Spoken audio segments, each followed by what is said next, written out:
নমস্কার বন্ধুরা, সবাই কেমন আছো? মিঠু অ্যান্ড রাজেশ ব্লগে সবাইকে অনেক অনেক ভালোবাসা। আমার ভিডিওগুলিতে অনেকটাই দেরি হচ্ছে আমি বুঝতে পারছি, কিন্তু আমি খুব বড় প্রবলেমের মধ্যে আছি, এই জন্য ভিডিওগুলো দিতে একটু দেরি হচ্ছে। আর এই যে দুপুরবেলা, রথের দিন দুপুরবেলা মা মাসি সবাই মিলে খেতে বসে গেছি। এবার একটুখানি রেস্ট নিয়ে ঘুমিয়ে পোনাকে নিয়ে আবার বেরোতে হবে রথ চালানোর জন্য। আর এই যে ঘুমের থেকে উঠে গেছি, সব রথ চালানোর জন্য আমরা সব রেডি। আর এখানে মাসি নিয়ে এসেছিলো হচ্ছে দুটো কাঁঠাল। আর এই মাসি মানে তাই বলছি, তুমি এই দুটো কাঁঠাল কি করে নিয়ে আসলে? মানে এতটাই ভারী। সেই নগরুকলা থেকে নিয়ে এসছে, বনগাঁয়ের নগরুকলা, ওখান থেকে।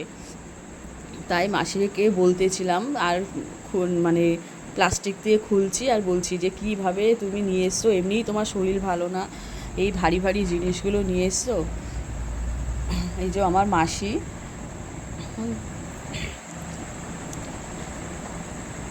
আর এই যে কাঁঠালগুলো দেখে আমি তো খুব খুশি, কারণ আমাদের এই কলকাতায় মানে একটুও বেশি কাঁঠাল তো আমি চোখে দেখলামই না, বাজারে কাঁঠাল পাওয়াই যায় না, তাই কাঁঠাল দেখে খুব আনন্দ।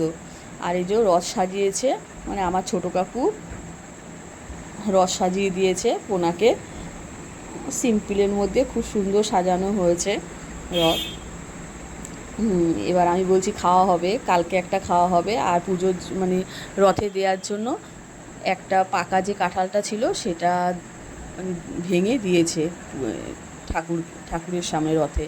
আর কুয়াগুলো একটু ছোট কাঁঠাল, কুয়াগুলো দেখুন কতটা বড় বড়, রসুনের মতো দেখতে পুরো একদম। মা আবার দেখাচ্ছে আমার বরকে। আর আমরা এই যে বিকেলবেলা বেরিয়ে গেলাম পোনাকে নিয়ে রথ চালানোর জন্য, ছোটো কাকি বোন সবাই মিলে। আর রথ চালাবে কি, এমন জোরে জোরে রথ টানছে, ঠাকুর উবুথ হয়ে পড়ছে আবার উঠছে, এরকম ব্যাপার। আর ফুচকার গাড়ি আসছে দেখে তো ভীষণ লোভ লাগছিল, কিন্তু খেতে পারিনি, তাই জন্য মনটা খুব খারাপ লাগছিল। আর এদিকে চলে যাচ্ছে ওদিকে চলে যাচ্ছে, রথ নিয়ে বেরোনো না তো যুদ্ধ করতে নেমেছি। আর তখন আমার ওরা রথ চালাচ্ছে আর আমার মনে পড়ে যাচ্ছে সেই আমার ছোটোবেলার কথা। এখন তো অনেক ভালো যে বৃষ্টি হয় না, এখন আগে আমাদের সময় কি বৃষ্টি হতো, রথ নিয়ে দাঁড়িয়ে থাকতাম বিকেলবেলা ঘন্টার পর ঘন্টা, কখন বৃষ্টিটা থামবে আর আমি রথ নিয়ে বেরোবো। আর সব থেকে মজা লাগতো সেই আগে তো 50 পয়সা 1 টাকার অনেকটাই দাম ছিল।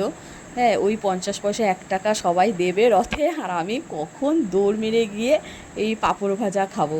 মা যতই ঘরে পাঁপড় ভাজুক না কেন, কিন্তু ওই যে রথে পাওয়া টাকা দিয়ে দোকানে গিয়ে পাঁপড় কিনে খাওয়ার মজাটাই আলাদা। আর এখানে বোনও চলে এসছে, বোন আর পুচকিটা চিনি আমাদের সাথে একসাথে রথ চালাচ্ছে। আর এমন জোরে টেনে নিয়ে চলে যাচ্ছে, একবারে টেনে নিয়ে চলে যাচ্ছে, এত জোরে স্পিড হাঁটছে দেখুন, টুকুস টুকুস করে।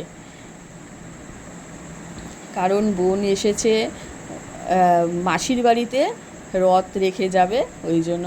আর এটা দেখুন, এটা হচ্ছে আমার শ্বশুর বাড়ি। আস্তে আস্তে সব জানতে পারবে যে আমি শ্বশুরবাড়িতে থাকি না কেন, যাই কিন্তু 1 2 দিন 3 দিন থাকি আবার চলে আসি, পরে আমি সব বলবো কেন।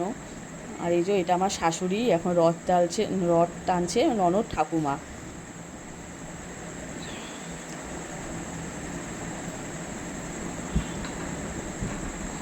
এবার পয়সা দেবে পোনাকে রথে দেওয়ার জন্য, আর আমি প্রসাদ বের করছি ওনার দেবো বলে। আর এই যে আমার শাশুড়ি বলছে খুচরো পয়সাগুলো সব নিয়ে নিস, আমার বর আমার শাশুড়ির থেকে খুচরো পয়সাগুলো সব নিয়ে নেয়। আর এখন খুচরো পয়সা নেই, আবার 20 টাকা 25 টাকা ওনাকে আবার দিল।